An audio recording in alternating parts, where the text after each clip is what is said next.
उत्तर प्रदेश की रायबरेली सीट पर अभय दुर्ग बनाने वाली कांग्रेस के किले को भेदने के लिए बीजेपी ने बड़ा प्लान तैयार किया।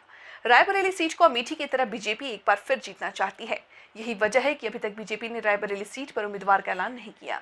बीजेपी समीकरण सेट करने के साथ मजबूत उम्मीदवार उतारने के प्लान में है। सूत्रों की माने तो जिन उम्मीदवारों का नाम रेस में चल रहा है, उनमें से किसी का भी नाम फाइनल नहीं हुआ।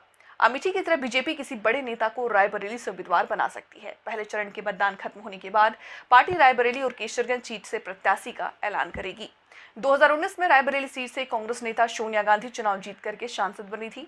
मोदी लहर में भी इस सीट से बीजेपी कमल खिलाने के में नाकामयाब हुए।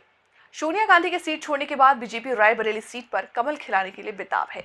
संभव है कि बीजेपी किसी बड़े नेता पर दांव लगा सकती है। बीजेपी की कोर कमेटी की बैठक में रायबरेली सीट पर बड़े नेता को उतारने की चर्चा हुई। सूत्र के मुताबिक खबर है कि कुछ वक्त पहले बीजेपी के रणनीतिकारों ने रायबरेली सीट को लेकर के बैठक की, जहां पूरा प्लान तैयार किया। बीजेपी रायबरेली में अमेठी की तरह काम कर रही है, जिस तरह से 2019 में स्मृति ईरानी ने राहुल गांधी को चुनाव में हराया था। कुछ उसी तरह के समीकरण बीजेपी रायबरेली सीट के लिए भी तैयार कर रही है। समीकरण सेट करने के साथ ही बीजेपी 3 बड़े नेताओं को बतौर उम्मीदवार मैदान में उतारने के प्रयास में है।